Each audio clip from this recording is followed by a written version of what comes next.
Bienvenue à tout le monde pour ce 8e rendez-vous du mardi qui clôture le cycle officiel des rendez-vous du mardi avec cette sélection avec Constance Joly pour Est-il encore besoin de la présenter? Le matin est un tigre et Over the Rainbow. Je veux bien juste que tu parles pour qu'on t'identifie dans la mosaïque en fait. Voilà. Alors c'est moi. Alors ça. Bonsoir. Merci beaucoup pour la présentation. Et puis Martin Dumont pour Le chien de Schrödinger et Tant qu'il reste des îles. Bonsoir à tous, je suis juste ici. Alors avant de plonger dans vos univers d'écriture, un petit portrait chinois, pris au dépourvu, je sais, avec 3 petites questions. Si vous étiez une odeur. Martin, c'est toi qui commence alors? Si j'étais une odeur, alors je dirais l'odeur de la marée, quand la mer se retire, très, très puissante comme ça. J'aime bien. Ouais, à moi maintenant? Ok. Ce serait juste avant d'arriver donc à la marée. Moi, ce serait plutôt les chemins qui mènent à la plage, qui sont bordés souvent de lauriers, de fenouil, de plantes des dunes. Voilà, c'est une odeur un peu spécifique, un peu poivrée que j'aime beaucoup. Bon, on est parti à la mer, c'est parti.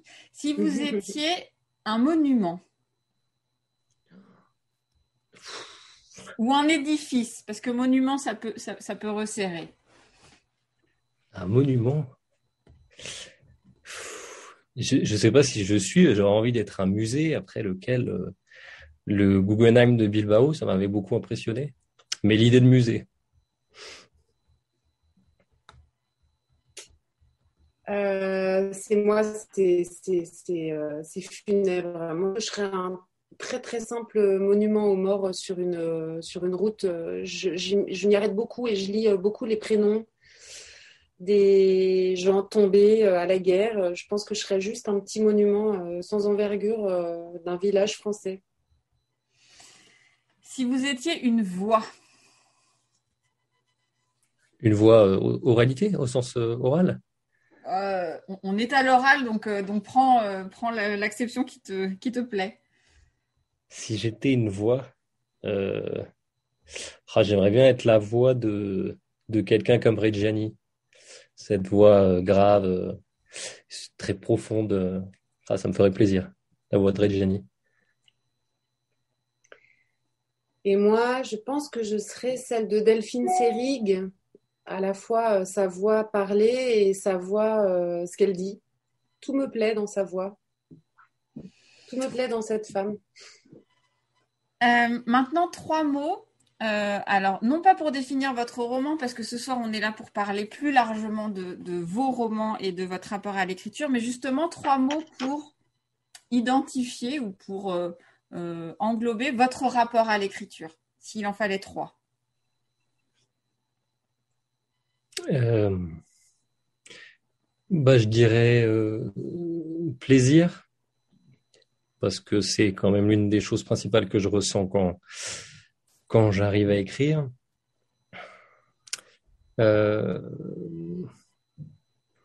Ensuite, je dirais partage, parce que je crois que j'ai toujours écrit, même quand c'était des petites choses, des petits carnets, avec l'idée que ce soit lu, que ce soit par mes parents ou des amis, mais avec l'idée de partager quelque chose avec quelqu'un.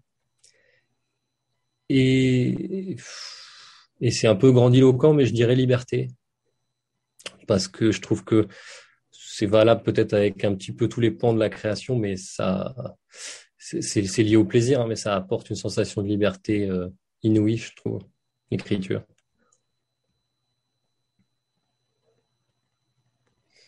Très bien répondu, Martin. Je ne sais pas quoi dire.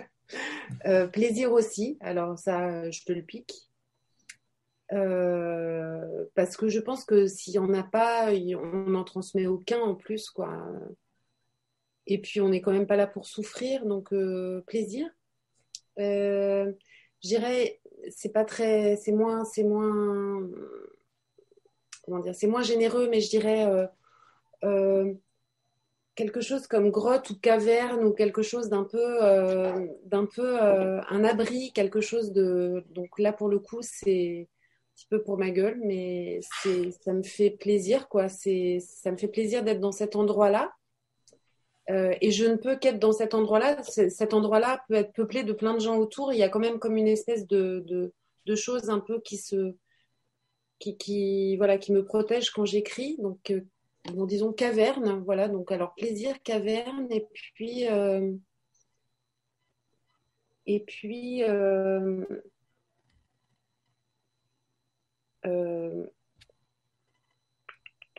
euh, rêve, voilà.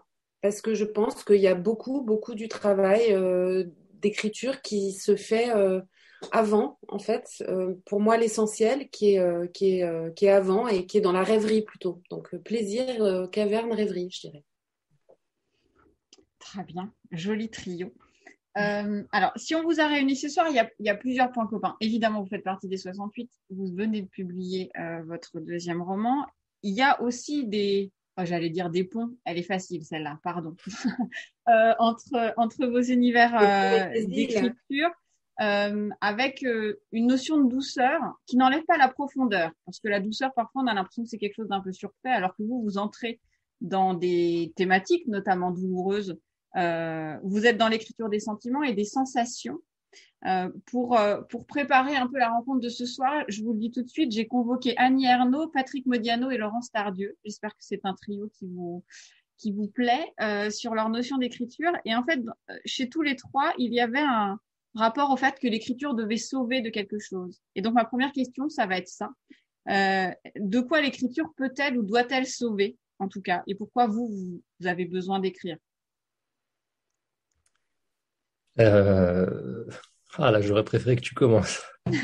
Mais je veux bien, si tu veux, je vais pas te laisser dans cette position de meneur de course. On peut Vas-y, je t'en prie. échanger. Tu veux? Bon. Mais j'ai pas plus d'inspiration que toi là-dessus, forcément. Donc, tu peux me rappeler la question, Charlotte? Alors, De quoi ça peut de quoi sauver? l'écriture peut-elle ou De quoi ça doit-elle peut sauver? sauver? Ou soit Alors, plus on a simplement très pourquoi on écrit? Pourquoi on écrit? Bah, pour qu'on nous entende hein, quand même, je pense. Je pense que ce sont peut-être ceux qui se sont le plus tus ou ce sont pas forcément les plus volubiles. Finalement, il n'y a qu'à voir Modiano dans ceux que tu convoques. Euh, il dit quelque chose de très beau, je ne saurais pas dire mieux et je ne saurais pas le citer vraiment, mais il dit que euh, l'écriture, c'est quand les adultes parlaient et que les enfants n'avaient pas droit au chapitre, c'est cette espèce de vengeance qui n'a rien d'acrimonieux, quoi, mais qui est la liberté prise sur la parole des adultes, c'est qu'enfin on nous entende. Voilà, donc moi je suis cet ancien enfant très taiseux euh, et plein de silence aussi, de silence, de mots inarticulés que j'ai pourtant essayé de comprendre, qui écrit. Donc j'écris moi pour me peut-être c'est peut-être pas très glorieux, mais peut-être pour qu'on me prenne un peu, pardon, hein, c'est terrible de dire ça, mais je suis honnête avec toi, peut-être pour qu'on me prenne un peu au sérieux, enfin. Euh, et moi, c'est un peu compliqué parce que j'ai l'impression que c'est une énorme question d'entrée. Pourquoi on écrit?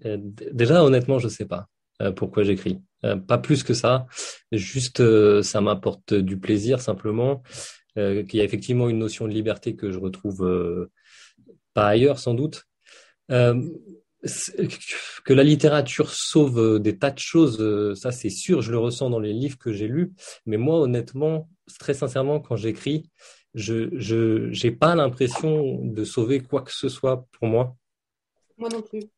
Euh, Ni pour les autres d'ailleurs, même si, enfin, ce serait magnifique hein, si on me disait que j'ai pu sauver quoi que ce soit chez quelqu'un d'autre, mais ou alors juste un tout petit peu peut-être la liberté, c'est l'espace de liberté absolue que je pense qu'on peut retrouver quand on fait de la musique, qu'on pose de la musique. Mais je le vois chez d'autres auteurs, mais je ne sais pas si les auteurs sont conscients quand ils le font de sauver quelque chose pour eux ou de sauver quelque chose pour les autres. C'est sûr que ça existe, mais moi, je sais pas. Je le ressens pas comme ça. J'ai j'ai l'impression de rien avoir eu besoin de sauver. Non, ouais. Je sais pas une réponse satisfaisante, mais Ah, mais si, il y a pas de non-réponse. Non, non, mais pas du tout. Et justement, quel est si on reprend le titre de l'écriture et la vie, enfin, quelle est la place de l'écriture dans la vie, c'est-à-dire la place déjà en termes de rituel d'écriture, en tout cas de densité d'écriture, enfin, à quel moment, quand vous écrivez et comment, et puis quelle place ça prend dans la vie réelle, en fait. Est-ce que vous avez l'impression qu'il y a un regard différent, un regard d'auteur depuis que vous écrivez, que vous êtes publié, ou est-ce que c'est deux choses complètement disjointes, on va dire? ouais, alors pour ma part, sur la place que ça prend dans ma vie, c'est considérable. Du fait déjà du temps que ça prend, de travail d'écrire un livre. Je peux vous dire que mes proches, ils ont nettement vu la différence depuis que j'écris ces deux romans. Et puis forcément, quand on y met beaucoup, ça prend une importance émotionnelle forte, en tout cas pour moi. Euh, le regard, je crois pas que ça ait changé mon regard sur la vie et je crois pas que ça ait changé le regard que les gens autour de moi aient porté sur moi. Euh, sans doute parce que je suis pas devenu Houellebecq du jour au lendemain, hein, mais non, ça a pas tellement changé. J'ai pas l'impression que ça ait changé et moi, ça a pas vraiment changé mon regard sur la vie. Ça a changé l'organisation de ma vie, le sens des priorités. Et le fait d'être publié, ça valide tout ça, ça encourage cette démarche. Voilà ce que ça a changé dans ma vie. Euh, Moi, la place que prend l'écriture dans ma vie, elle est, alors par rapport, s'il y avait une balance entre le poids que ça occupe dans mon esprit et le temps que j'y consacre, elle serait très très disproportionnée. Elle serait pas du tout équilibrée. Je passe très peu de temps à écrire en réalité.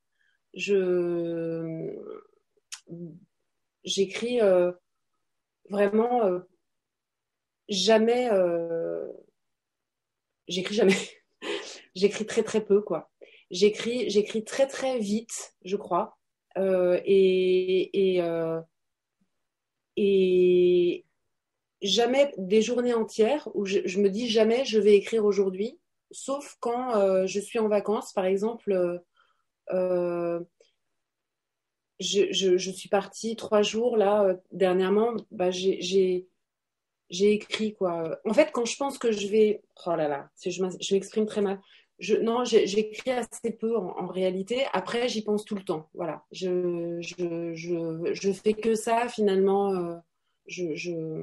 J'y pense énormément. J'y pense quand je lis, j'y pense quand je vis. Et donc là, pour le coup, ça a beaucoup changé mon rapport à la vie et à la façon dont je perçois l'existence parce que euh, je suis désolée parce que je sais que je l'ai déjà dit, mais c'est comme quand vers 25 ans, je faisais des aquarelles et que en fait, je regardais pas du tout le paysage de la même façon. Je le regardais en isolant des bouts de paysage pour reproduire tel bout.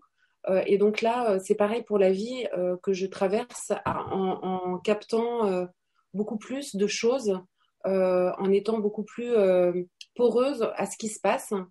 Et ça change beaucoup mon rapport à la vie. En fait, l'écriture me fait changer. En fait, je suis traversée par beaucoup plus de choses. Voilà. Mais je déplore, je regrette, mais c'est comme ça, je n'écris pas énormément, en fait. Voilà. D'ailleurs, voilà.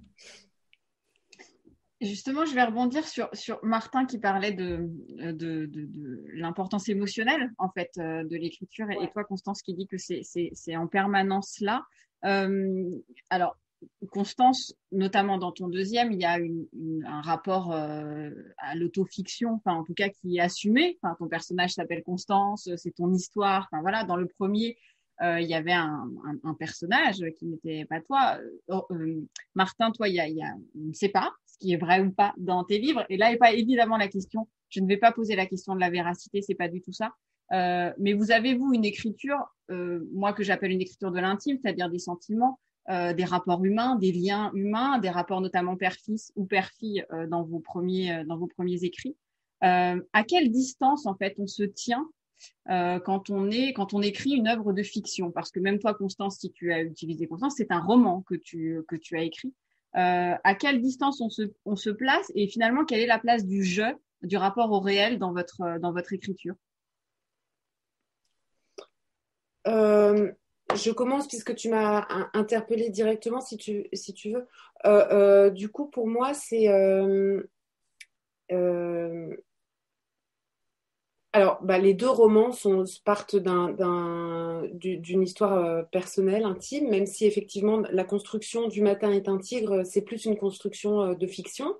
J'ai fait d'éléments de ma vie, des éléments que j'ai déformés par le prisme de personnages et de lieux, etc., qui sont pas vraiment moi, ni ma fille, ni mon mari, mais qui sont un peu beaucoup nous quand même, un peu beaucoup de notre histoire. Et beaucoup plus encore Alors évidemment, ça c'est complètement assumé puisque la photo de mon père est en couverture et ainsi que la mienne, et c'est vraiment notre histoire.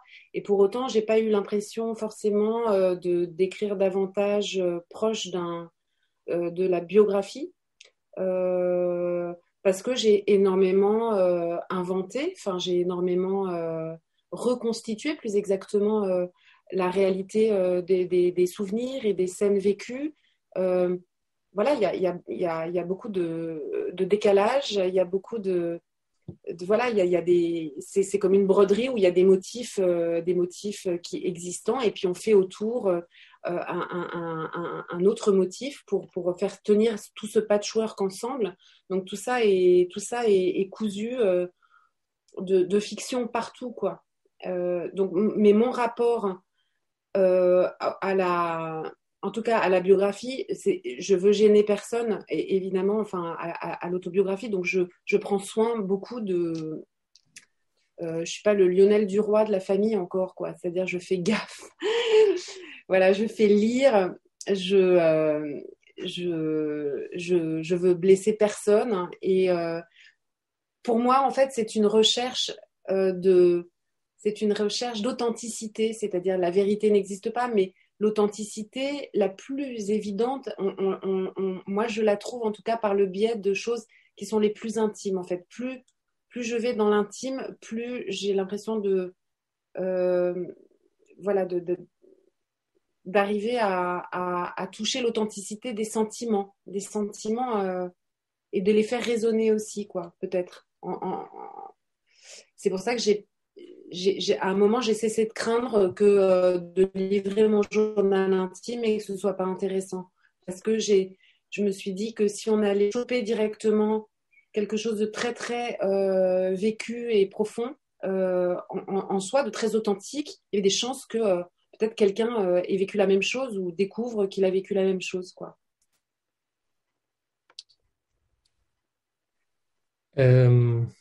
Alors moi c'est vraiment complètement différent. En plus, grâce à toi, Charlotte, j'ai lu le livre de Constance juste là. Donc c'est super pratique. Mais je pense qu'on est sur des démarches différentes qui donnent des livres pas si différents que ça, je pense. Donc c'est particulièrement intéressant. Moi, le rapport à la fiction, il est assez clair. Il est lié à la construction. Pour l'instant, en tout cas, j'ai écrit 2 livres. Ça changera peut-être un jour. Mais en fait, moi, ce qui se passe, c'est que j'ai envie de parler de quelque chose, d'une question que j'ai. Et pour mon premier, le chien de Schrödinger, c'était ça. J'avais envie de parler du mensonge et je construis une histoire pour pouvoir en parler.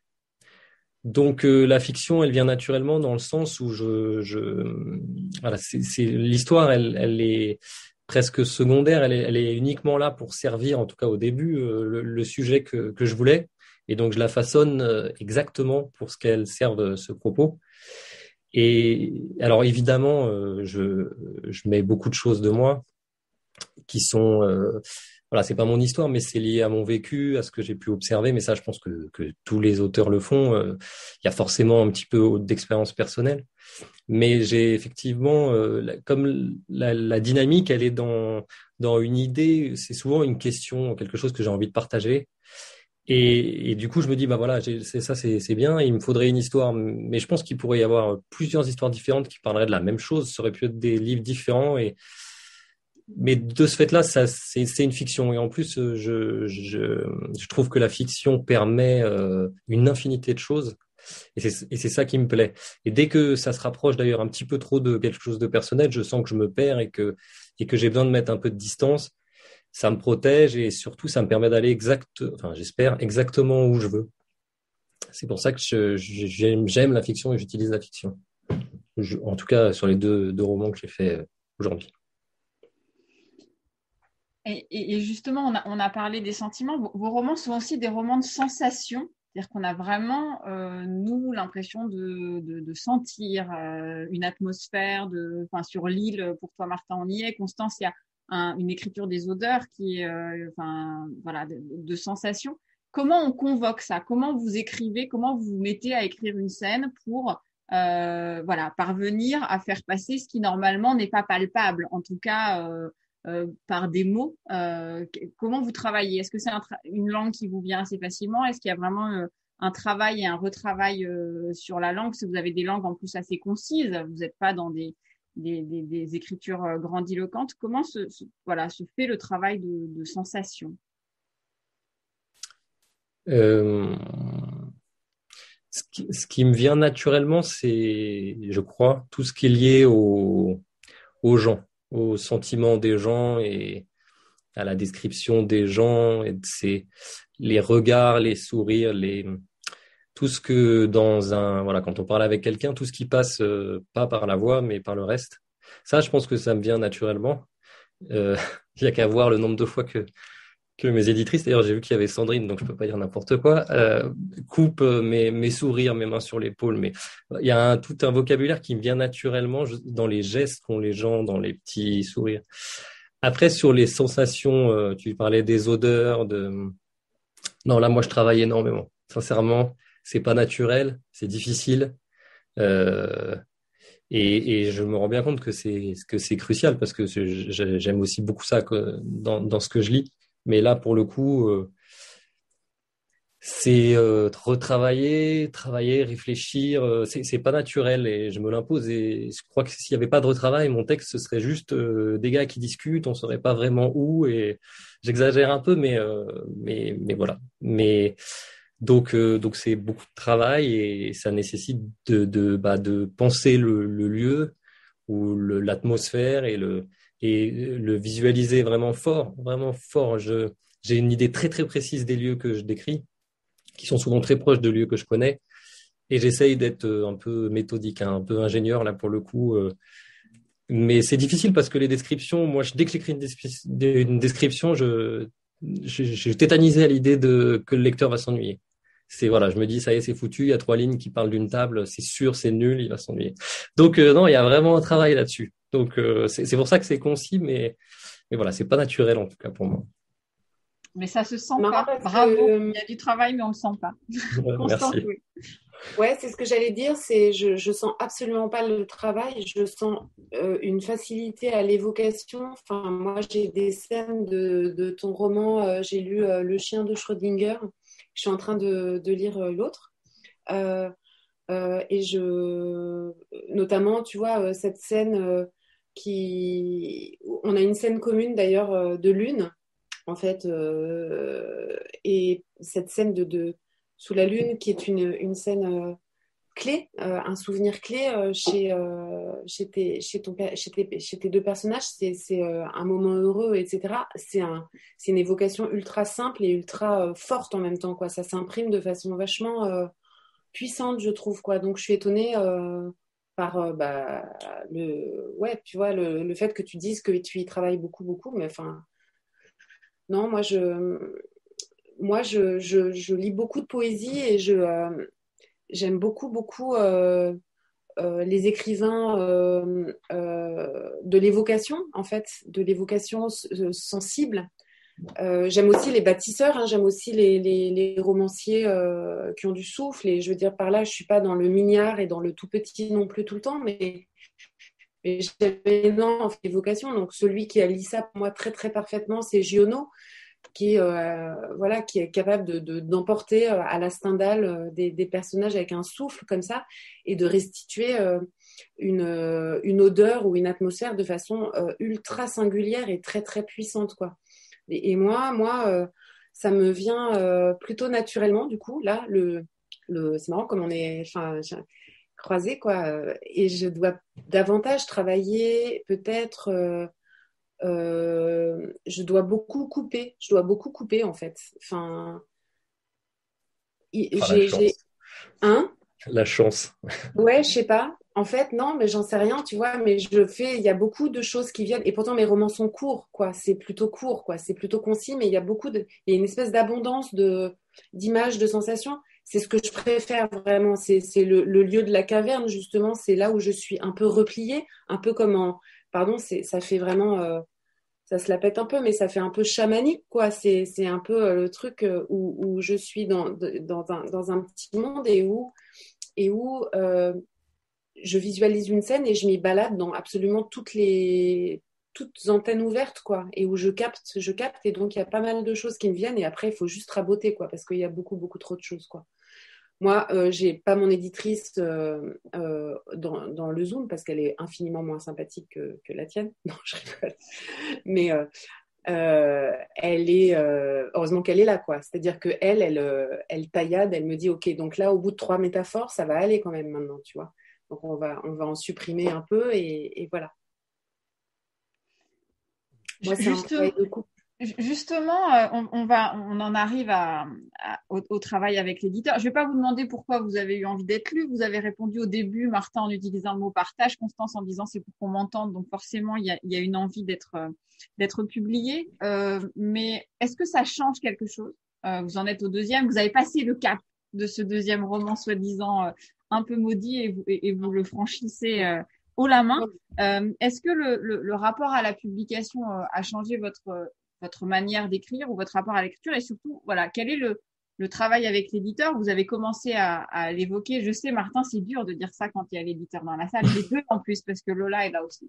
Mais voilà, quel est le travail avec l'éditeur? On aime bien, nous, voilà, rentrer un peu dans ces coulisses-là. Alors, je reviens juste sur ce que tu as dit sur le maudit deuxième roman parce que ça m'intéresserait vraiment de savoir pour Constance, mais moi je l'ai trouvé maudit, mais de chez maudit. J'ai trouvé que c'était vraiment difficile, vraiment dur. Et j'ose même pas imaginer pour les auteurs qui font des gros succès, parce qu'il y a en fait, pour le premier, il n'existe rien avant, donc il n'y a pas de question. On fait ce qu'on a envie de faire, on fait ce qu'on aime, et après, quand on a de la chance, comme j'en ai eu, on apprend qu'on va être publié, c'est super. Mais le deuxième, il y a tout un tas de questions qui sont un peu stupides, mais qui arrivent et qui se posent et qui sont un peu de l'ordre alors déjà un peu d'attente et puis qu'est-ce que j'ai envie de faire, quel doit être le lien entre mon deuxième et mon premier. On n'est plus juste dans un livre, on est dans une dynamique entre guillemets d'œuvre. Enfin, il y en a deux, donc voilà, je me posais plein de questions un peu stupides et ça a fini par marcher quand je me suis dit bon, je l'écris vraiment pour l'écrire ce deuxième et puis après on n'en parle plus et puis après ça se lance. Mais pour répondre à la question, le fait d'être publié, pour moi, ça change beaucoup de choses. Ça légitime la quantité de travail. Parce que moi, j'écris beaucoup. En tout cas, il y a une grosse quantité de travail sur les deux romans. Chaque fois qu'on me dit qu'ils sont bien, mes petits, ça me rend vraiment triste. Et voilà, donc c'est plus facile de s'y mettre, de travailler, parce qu'il y a des moments absolument géniaux et grisants et des moments beaucoup plus difficiles. Quand on sait qu'on a un éditeur qui nous fait confiance, qui va travailler avec nous et qu'il y a une probabilité non négligeable que ce soit un livre, et donc qu'il ait sa chance en librairie, qu'il rencontre des lecteurs. Donc c'est surtout ça que ça a changé pour moi. Donc cette partie-là, cette partie, ça légitime le travail, ça le justifie. Et puis il y a aussi la partie, je sais pas si c'est pareil pour tout le monde, mais moi j'ai la chance d'être assez proche de mes éditrices et surtout d'avoir trouvé tout de suite une complicité littéraire qui me va parfaitement, à la fois la confiance et puis sur ce qu'elles ont pu m'apporter, ça me convenait. Donc il y a vraiment j'ai l'impression que ça améliore nettement mon travail. Et ça, à partir du moment où on arrive à construire ça, bah, effectivement, ça c'est quelque chose que j'aurais pas pu aller chercher tout seul. Je pense qu'elles ont amené, que ce soit pour mon premier ou mon deuxième, mon texte à un niveau, c'est un peu bizarre, mais elles ont nettement amélioré le texte. Il a gagné sur énormément d'aspects grâce à ce travail collectif. Moi, je trouve que j'ai pas fini tant qu'il reste des îles, mais je trouve que là encore, je suis étonnée par tout ce que tu dis parce que il y a une espèce d'évidence de passer d'un truc à un autre. Je me dis, c'est super, t'as pas peur du tout, et j'adore en fait ce que je lis. Je suis vraiment désolée de pas l'avoir terminé pour ce soir. J'aurais voulu, mais j'ai pas réussi parce qu'il est pas si petit que ça, figure-toi.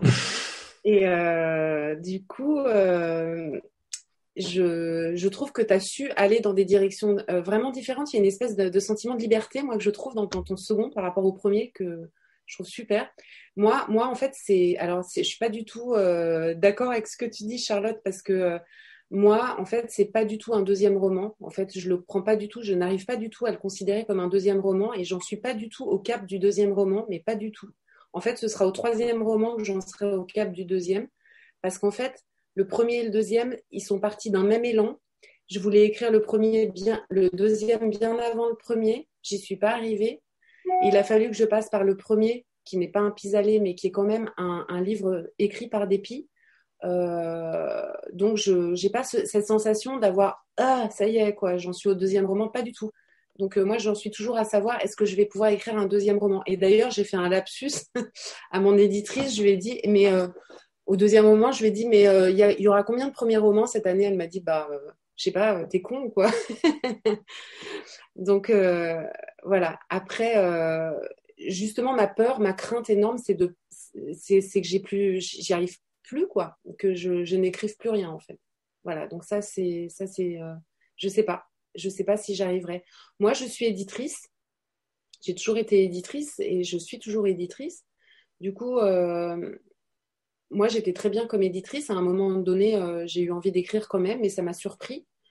Donc, c'est toujours une surprise. Voilà. Donc, et ce que je trouve chez un éditeur, bah, alors que je connais le métier depuis 25 ans et que je le pratique tous les jours, c'est c'est exactement ce que je suis incapable de me donner à moi et ce que je donne aux autres, j'espère. Hein. C'est-à-dire, en fait, je suis enchantée en fait de ce travail-là, quoi. Moi aussi, j'ai trouvé avec mes deux éditrices euh, des personnes qui augmentent le travail, qui augmentent mon texte, qui le comprennent. Déjà, mon éditrice est super puissante, quoi. Elle comprend avant moi ce que je suis en train de faire, en fait.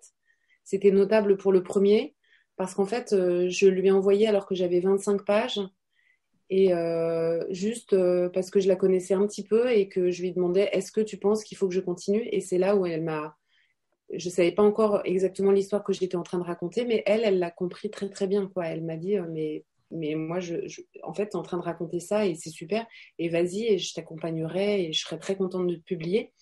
Et donc, le fait de savoir que j'allais être publiée, euh, ça a été beaucoup de joie. Ça a été beaucoup de joie. Euh, voilà, j'étais surtout très contente d'avoir terminé un texte, quoi. J'étais très contente. En fait, ce qui me fait le plus plaisir là-dedans, c'est d'arriver à la fin, en fait. C'est de me dire, je suis arrivée à boucler le truc. Voilà. Parce que pour moi, c'est jamais évident, en fait. Bon, bah, on reviendra pour le troisième. Dit-elle après que tu aies dit, je ne sais pas si j'arriverai à écrire, mais nous, on est un petit peu convaincus quand même. On parlait, tu parlais notamment tout à l'heure, Constance, de la poésie. Euh, quel est votre rapport à la lecture dans votre écriture? J'entends, est-ce que vous avez des sources d'inspiration? Est-ce que vous lisez en écrivant ou alors il faut vous en tenir loin par peur? Voilà, quel est le rapport à la lecture? Et puis, bon, la question rituelle et la seule que vous aviez avant cette rencontre, c'était de savoir, voilà, de nous faire part de vos, alors pas de livre de chevet, auteur de chevet, ou en tout cas d'un livre qui vous a marqué. Voilà, votre rapport à tout ça. Tu veux commencer? Bon, je veux bien. Vas-y. C'est facile de parler des livres des autres qu'on a aimés. Alors, est-ce que je lis quand j'écris? Non, ou très peu. Parce que je suis un petit peu une éponge et que ça peut donner des choses catastrophiques. Notamment, enfin, c'est vrai que j'ai un peu tendance quand je suis en train de lire un livre, à me mettre à imiter le style de l'auteur. Et selon l'auteur, ça donne des choses. Enfin, j'aime beaucoup Alessandro Barrico, par exemple. Et pour moi, voilà, c'est les livres absolument magnifiques. C'est tout ce que je ne sais pas faire, mais que j'adore par-dessus tout. Et ça me fait beaucoup de mal quand j'écris, effectivement. J'ai des passages qui sont vraiment des mauvaises copies de Alessandro Barreco, c'est assez drôle. Et donc j'essaie de me tenir un petit peu loin. Et il y a des auteurs que j'aime où je pense le style est plus proche. Donc quand j'écris, si je prends un livre pour regarder un petit peu comment c'est construit, sur des passages comment c'est décrit, il y a quelques auteurs, notamment Sorche Chalandon, où je pense que mon écriture est un petit peu plus proche. En tout cas, ça m'inspire. Et je peux aller vers cet auteur-là. Je les ai tous dans ma bibliothèque et c'est vrai que j'ai le souvenir de les avoir ouverts souvent pour regarder comment c'était construit. Ou vraiment des contemporains. Des fois, quand même, j'ouvre des livres. Je me souviens d'avoir ouvert Catherine Poulain. J'ai plus le titre en tête, Le Grand Marin. Quand j'écrivais Tant qu'elle reste des îles et que je me posais la question de savoir si c'était passé, composé, présent, mais j'ouvrais quand même pas mal le livre pour voir comment c'était construit, comment était l'atmosphère. Il y en a plusieurs comme ça, je les ai pas tous en tête. Et voilà. Et alors, s'il y a un livre qui m'a marqué, puisque c'est ce que tu nous avais demandé, il y a un livre, je sais, c'est le livre qui m'a éveillé, entre guillemets, à la littérature. J'ai l'impression que ça commence là. C'est quand j'ai lu au collège Martin Eden de Jack London.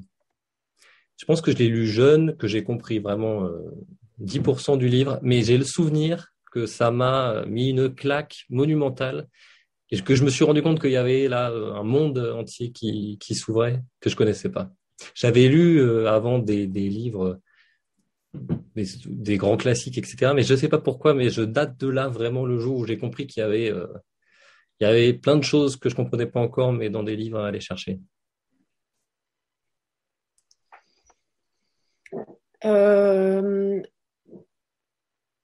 Alors moi, c'est quoi déjà le rapport à la lecture, tout ça, c'est ça? Ah oui, alors moi je lis énormément quand j'écris, donc c'est tout différent, j'adore, c'est l'opposé, c'est réjouissant.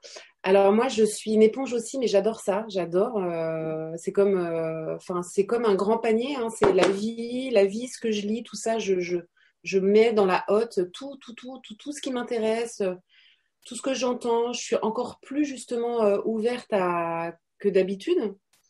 Donc, et même d'ailleurs, je fais un truc qui est inavouable, mais que j'avoue ici, qui est que si jamais j'ai une mini panne au moment où il y a un match de foot, qui est donc le moment privilégié où j'écris, puisque j'ai enfin la paix chez moi, et ben, j'ouvre un bouquin pour trouver une étincelle, en fait, un bouquin, c'est-à-dire que j'adore, hein, souvent je vais quand même vers des bouquins que j'adore, pour trouver le mot qui va produire une image.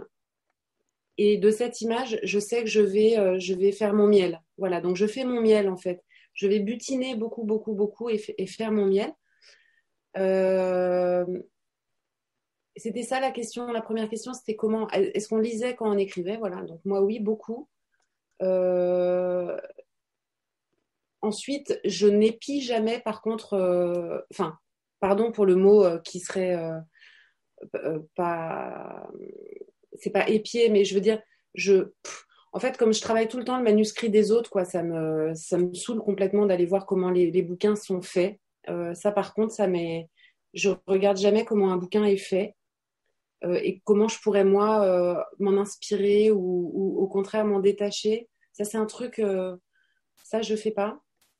Je fais pas, mais par contre, je fais pire, c'est-à-dire que je me souviens d'avoir écrit un polar. Quel lapsus. D'avoir lu un polar merveilleux d'un mec qui s'appelle,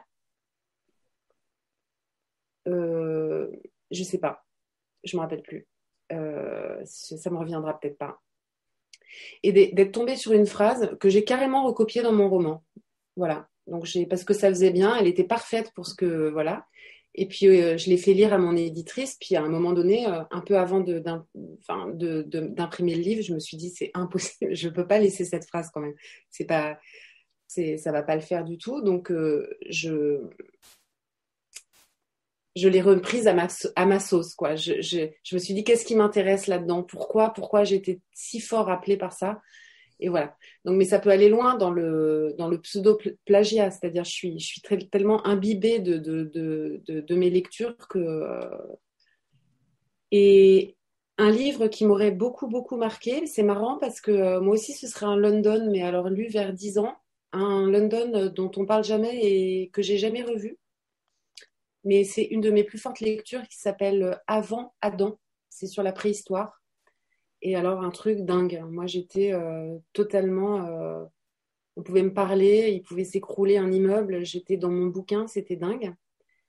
Et Construire un feu, toujours de Jack London, lu beaucoup plus tard. Mais en fait, je le relis presque tous les ans, Construire un feu, parce que c'est le seul texte qui me donne l'impression d'avoir froid, par exemple, très très froid. Enfin, physiquement, j'aime bien, je trouve ça dingue de ressentir à ce point un livre, quoi. Et là, je suis très très très, je suis très très très admirative. Voilà. À part London, ce serait vers Giono que j'irais le plus souvent, beaucoup vers des poètes aussi. Et puis mille trucs, quoi. Mais ça. Bon, finalement, vous tomberez d'accord sur London. Vous avez des approches différentes, mais on trouve quand même des liens. Est-ce qu'il y a des questions dans le chat ou si vous voulez ouvrir vos micros pour poser des questions ou dire des choses très gentilles? Que des choses gentilles, nous on n'accepte que ça. N'hésitez pas. C'est à vous. Nicole, je te laisse. S'il y a des questions dans le chat, j'ai pas du tout vu passer.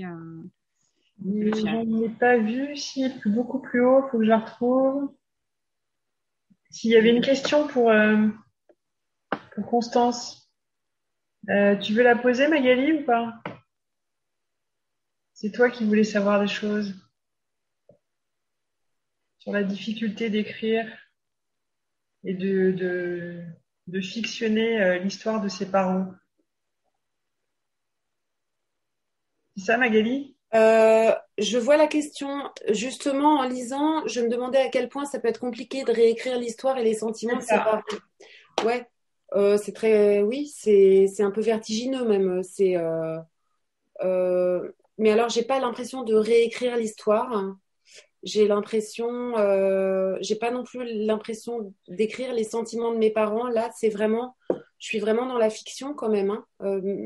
Puisque de toute façon, tout est fiction, hein. Je veux dire que si je raconte cette soirée Zoom dans un an, je vais raconter des choses qui seront reconstruites, quoi. Je vais vraiment, ça va être de la fiction du coup, quoi. C'est ce que j'en aurais compris, repris, etc. Là, il y avait non seulement l'idée de combler certains silences et certains trous de l'histoire.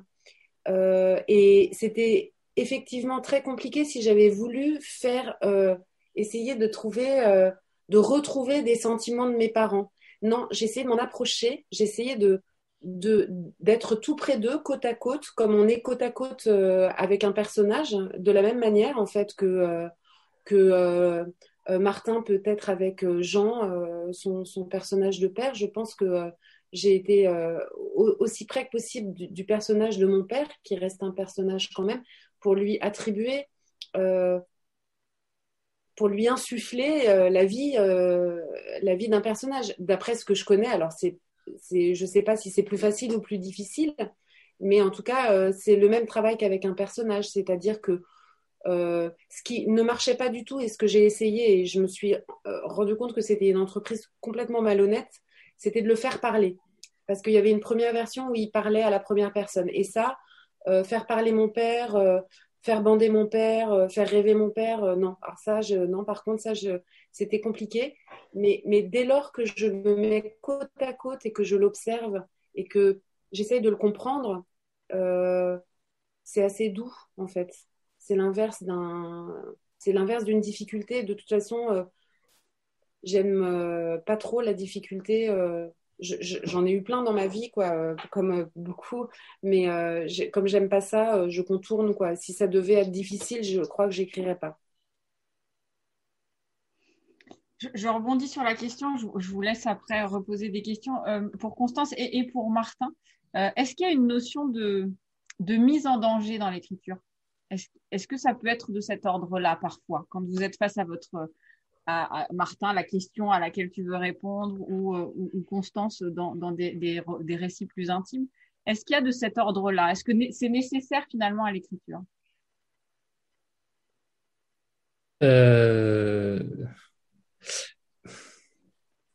La mise en danger, enfin, moi personnellement, elle n'est pas sur ce que j'écris.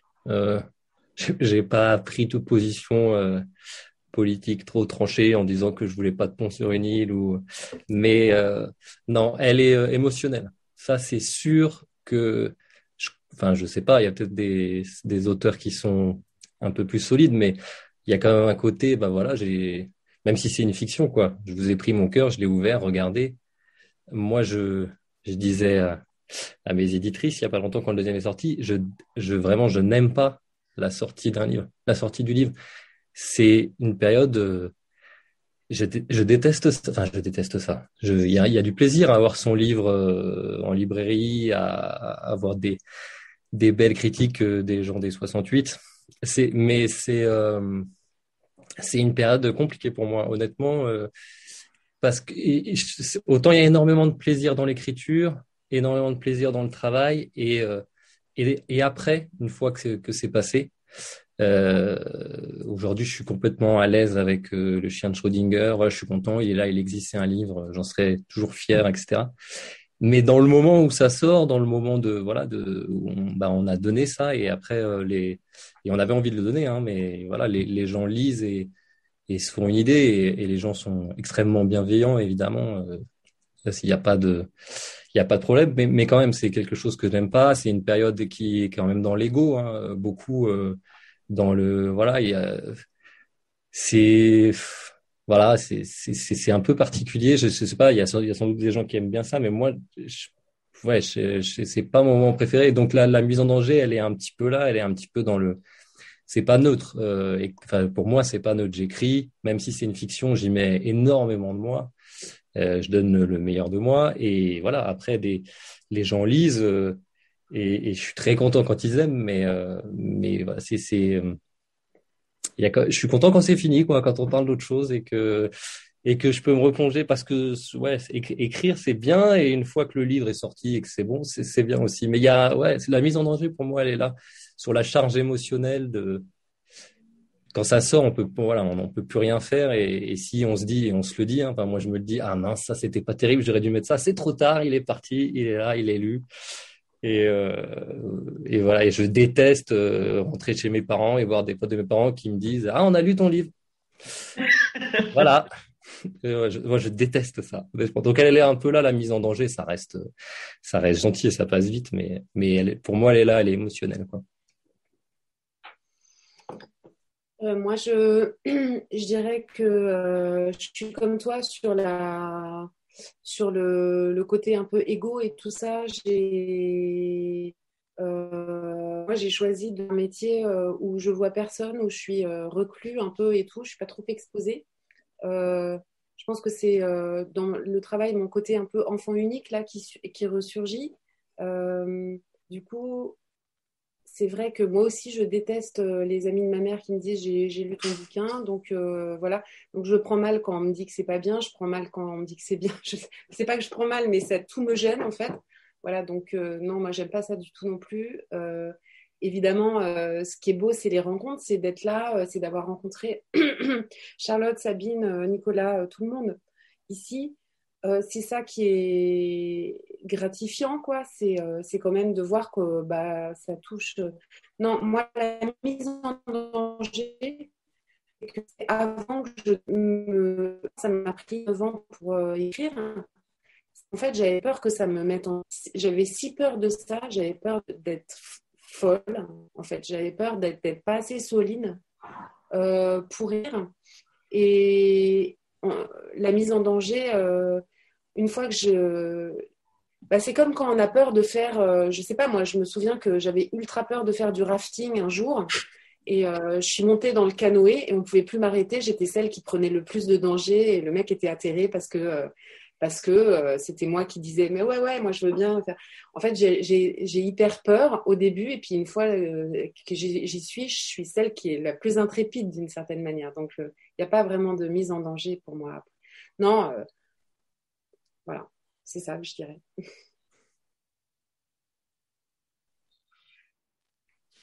Je vous les rends pour les questions. Et s'il y en a qui veulent ouvrir leur micro, vraiment, c'est le moment. Oui, moi je veux bien. Bonsoir Constance, bonsoir Martin. Bonsoir. Alors moi, j'ai pas encore lu le dernier Martin, mais j'avais lu le chien de Schrödinger déjà grâce au 68 l'an dernier. Et puis Constance, j'ai lu Over the Rainbow. Et ma question, alors même si on a déjà un peu la réponse pour Constance, c'est ça serait quoi la bande son en fait de vos livres alors soit la bande son qui accompagne le livre, et là bon, je pense que Constance on a la réponse, mais aussi peut-être la bande son de votre vie. Est-ce qu'il y a des chansons qui vous accompagnent pendant que vous écrivez ou en général? Constance, tu commences? Si tu veux, moi, Over the Rainbow, c'était.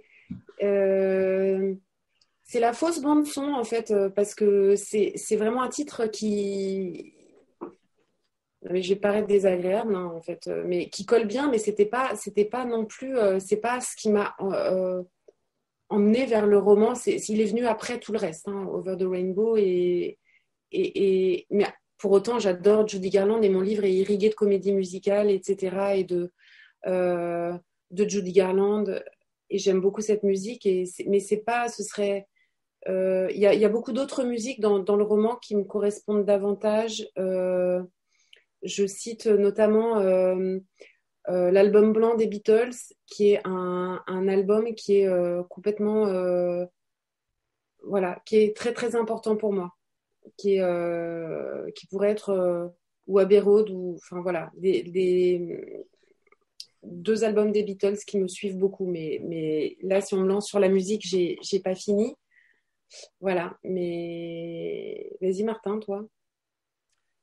La bande son de Tant qu'il reste des îles, je dirais que c'est un petit peu celle qui, dans le texte, il y a ce personnage de Christine qui joue de l'accordéon et qui reprend un peu des classiques de chansons françaises et cite Brel, Ferré et je sais plus, et Brassens, je crois. Ce qui m'a fait réaliser après la sortie du livre que c'était exactement la photo un peu cliché, mais donc ce serait ça. Après, moi, sur ce que j'écoute quand j'écris, j'écoute beaucoup de musique quand j'écris, effectivement. Non, mais j'ai un peu honte de le dire quand même. En fait, j'écoute beaucoup de musique, pas de français, sinon ça me perturbe, sauf un groupe.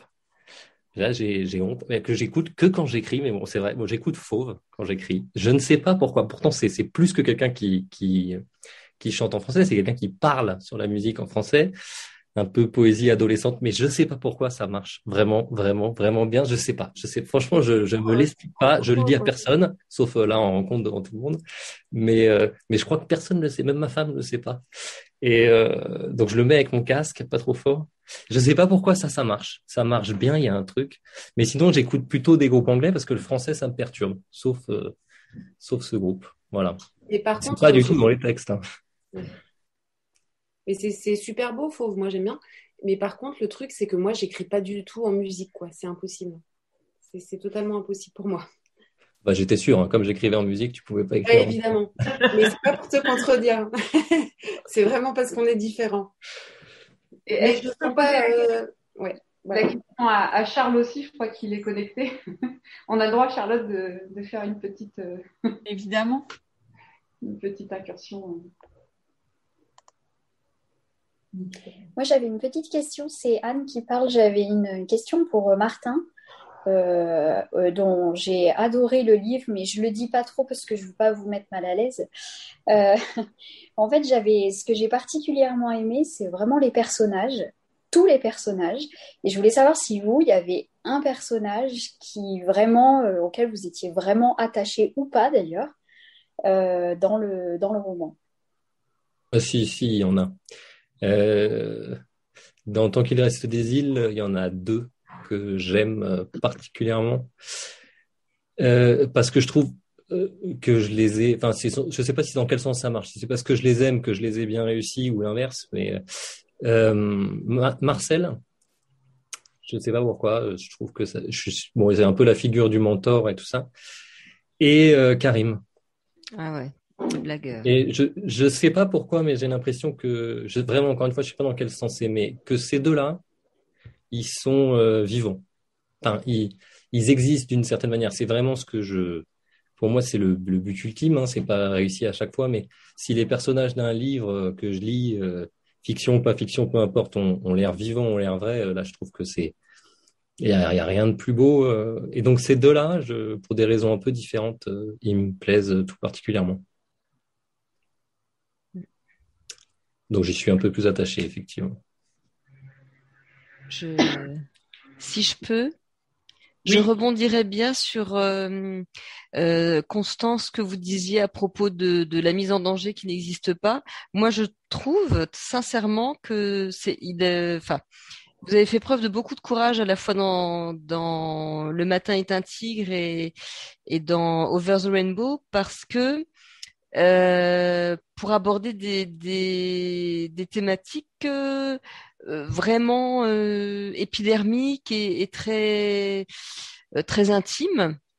Et j'avais été particulièrement frappée dans Le matin est un tigre, pardon de revenir là-dessus, mais puisque j'ai l'occasion de vous le dire, c'est tellement complexe ce lien mère-fille, cette espèce d'osmose que vous avez réussi à non seulement à cerner, mais à oser maltraiter, entre guillemets, à oser bousculer, à oser faire avancer. Honnêtement, chapeau.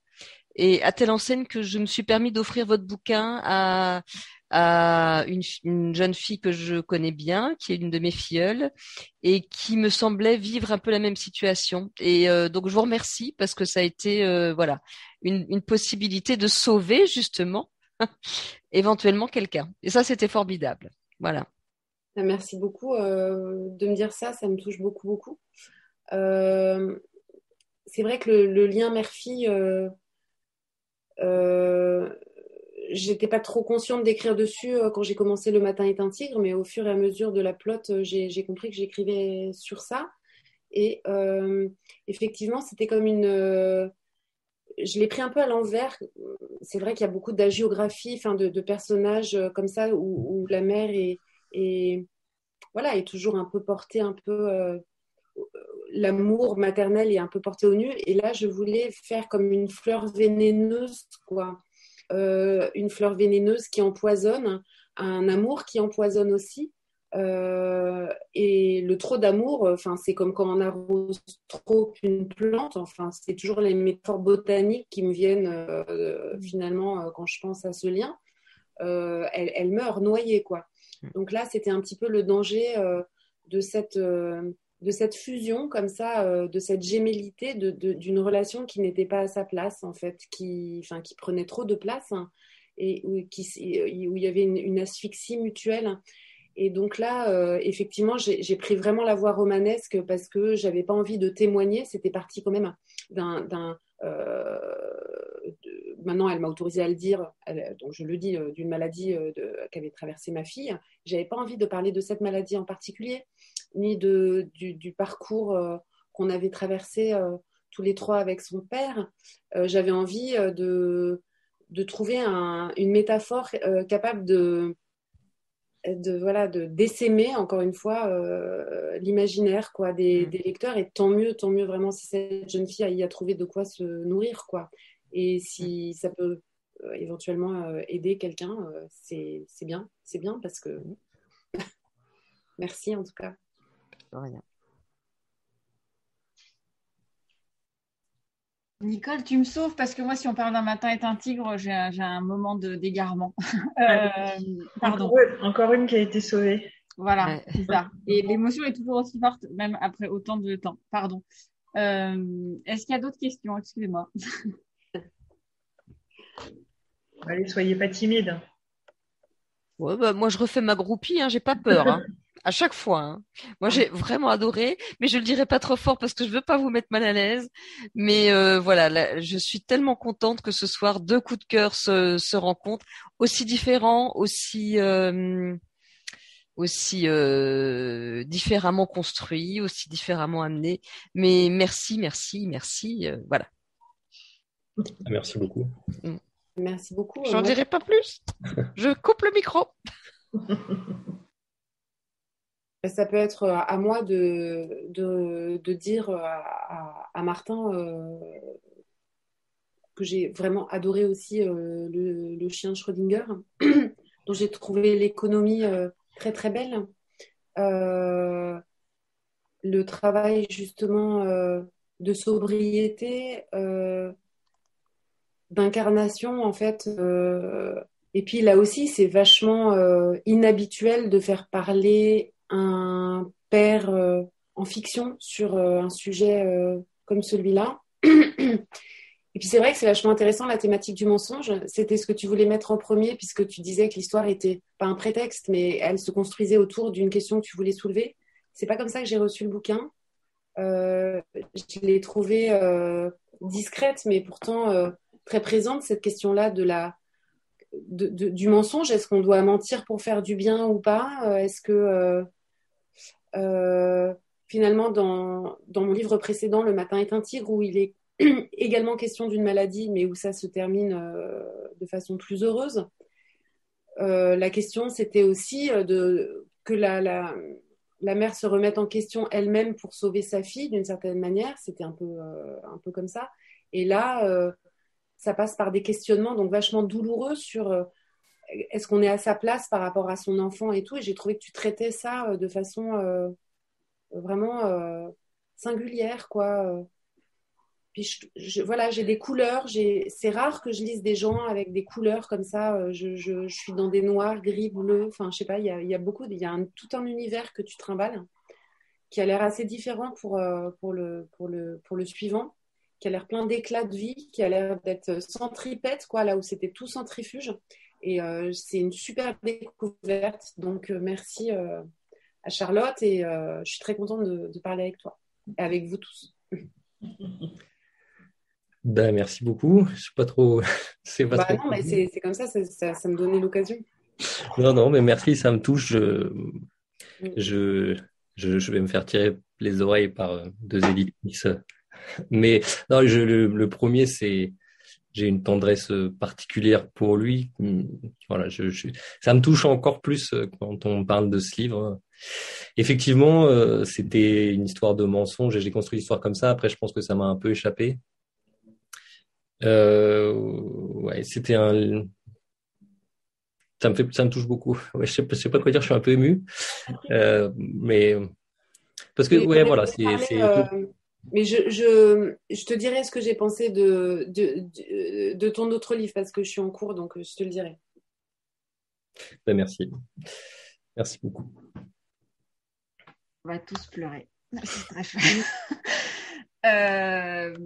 Est-ce que vous avez d'autres questions, ou est-ce que, avant de vous libérer, je pose la question fatidique, fatale, la dernière. Vous pensez être quitte, mais il y en a une qui est très difficile et qui arrive à la fin. Quelqu'un les sauve encore 2 minutes ou pas? Il y a Magali qui a encore une question. Vas-y, Magali. Ah, ça y est. Une question complètement légère je l'ai écrite là, mais je sais pas si Martin a eu le temps de la lire. Est-ce que c'est un hasard ou pas, ou est-ce qu'il y a que moi qui ai vu ça? Il y a un moment où Chloé et Lenny sont dans leur bateau et au loin ils aperçoivent un père et un fils qui se préparent pour la plongée. Je me suis dit c'est dingue, les revoilà. Ah, merci.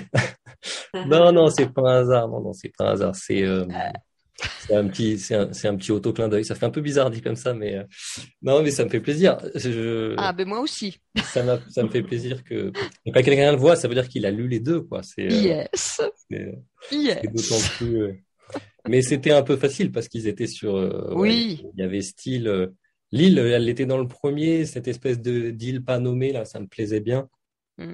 Et puis ouais, j'ai une tendresse. Je pense que je l'aurai toujours, mais c'est pour ce premier là, ce chien de Schrödinger, et du coup là les remettre ici, juste un peu, ça me faisait plaisir. Eh ben super. Voilà, je la boucle. Mais il faut pas, Magali. Qu'est-ce que c'est un Easter egg, Taël? Ah bah du coup, elle s'en va. Un truc qui est caché, bon, c'est un terme de geek, hein, mais quand tu fais de la programmation, en fait, c'est des trucs que tu caches.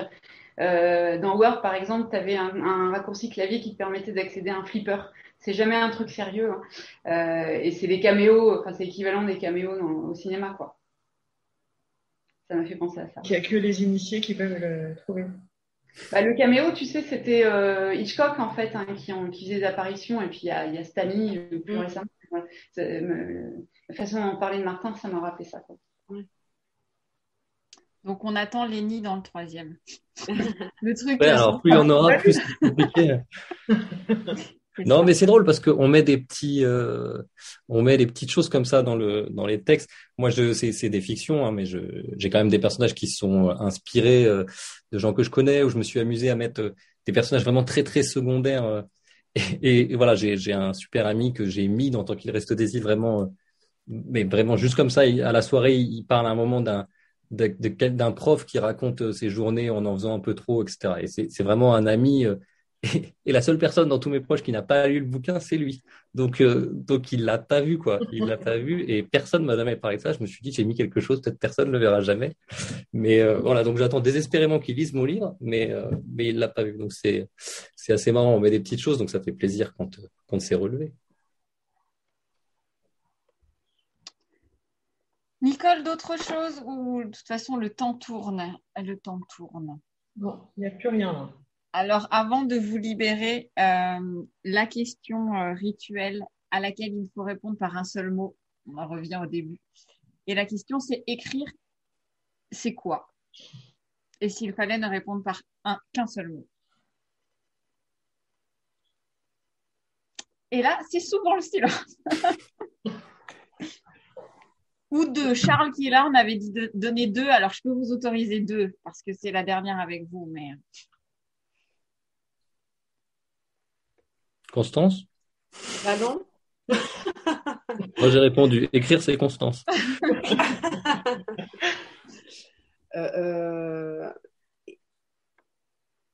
Alors, attends. Écrire, c'est super dur, Charlotte. Qu'est-ce que tu nous fais, là? Ouais, je sais. Comme ça, à la fin. Mais oui. Fatiguée. C'est ça. C'est super dur, ça marche, hein. Écrire, c'est super dur, moi, je comprends.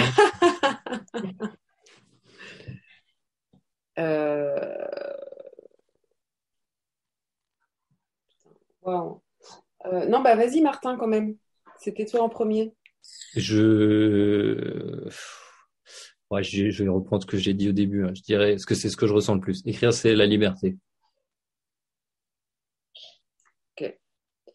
Moi, je dirais écrire, c'est traduire ce qu'on a au fond de soi. Tu vois, voilà, ça fait plus de mots, mais c'est traduire. Très bien, vous avez réussi. Charlotte, tu vas faire une compilation de toutes ces réponses? Oui, oui, c'est prévu. Eh ben, il me reste à vous remercier très fort, Constance et Martin, de votre présence ce soir, de votre tendresse. Je vais utiliser ce mot-là qui est parfois mal, mais en tout cas, c'est ce que j'ai ressenti derrière mon écran et c'est ce qu'on ressent à vous lire avec cette lumière que vous arrivez à mettre dans vos romans, même sur des thèmes infiniment douloureux. Donc merci pour ça, pour vos livres et pour votre présence. On vous suivra voilà, Mais au les troisième, quatrième, les faux premiers, les faux deuxièmes, les cinquièmes, tout ça. Avec grand plaisir. On se retrouvera aussi en vrai dès que tout ça le permet. On espère à l'automne, voilà, dans les jolis salons de la SGDL. On a espoir. Et puis merci à vous tous d'être là, nombreux ce soir. Merci à Sandrine Lola, Marie-Laure aussi d'être là. C'est très chouette toujours pour nous d'avoir le soutien et le regard des éditeurs dans cette aventure. Et puis merci à vous, voilà, d'être là. Je suis hyper émue. Je vais pas m'excuser, mais je suis désolée pour cette soirée, et ce rendez-vous du mardi qui a existé grâce à vous tous. À bientôt. Merci Charlotte, merci beaucoup pour cette soirée-là. Merci à tout le monde, merci Martin. Et à bientôt, j'espère. Ouais, merci. Merci à tous.